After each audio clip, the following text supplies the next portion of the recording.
one thing about Uvuyo, guys, is she will stand up for herself and talk up for herself.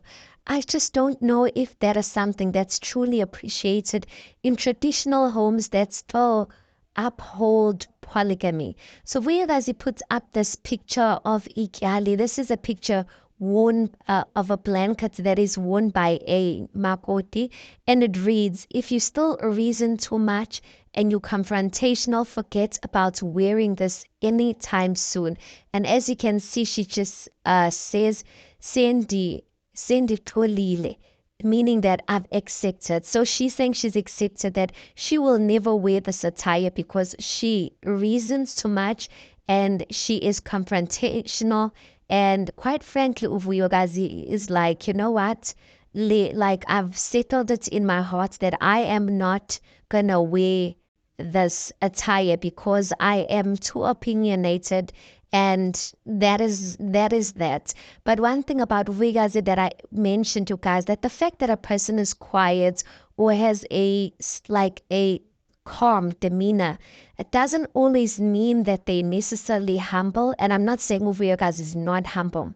Again, she wrote this status message on her Instagram stories, quoting, "Vuyokazi is too quiet. She must get up and do something about this. Futhi, where are her parents?" And then again, she writes, "She must leave. She isn't loved." And then she writes again, "Finally speaks up and brings parents," speaking of herself.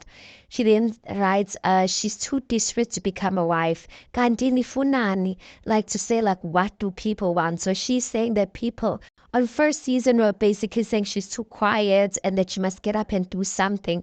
And where are her parents? Like, why are her parents like keeping quiet and allowing their daughter to be treated like this? That Uvuyokazi must leave. And that when she finally speaks up and finally brings her parents to the show, people are like, she's desperate for marriage. So she's like, what do people really want? Because when she finally decided to speak up for herself, people are judging her that she is desperate for marriage. Like, you know, one thing about Uvuyokazi that I'm seeing, you guys, Uvuyokazi is quite outspoken, if I can put it in that way.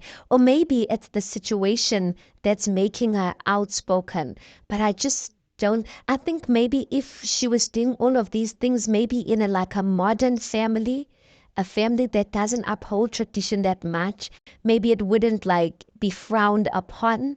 But the way she's going about things, Kwamsile, I know definitely that it's not appreciated because that's just not, especially KwaZulu, you guys. KwaZulu, they are very cultured people. There's a certain way a woman must treat herself.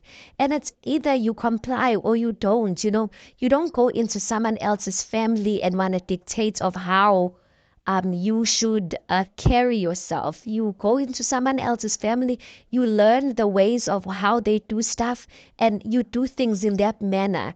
And then in your own household, that's when you can then have, you know, do things the way you want to do it. But first and foremost, like the way she's doing things right now, I'm just like, where does he, my baby? I know you mean well, but I don't see it. I don't see it. But anyway, she says Sekaxolile. So if Sekaxolile, which I doubt, because 2 children later, you guys, 2 children later is not, it's not a, is nipap and feisni.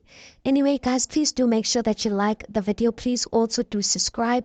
It is absolutely for free of charge. If you enjoy these commentaries and you'd like to support my YouTube channel, there is a thanks button. So you are more than welcome to basically just super thank me or thank me for these commentaries from any amount from 14 rands above. And yeah, I'll see you on the next one.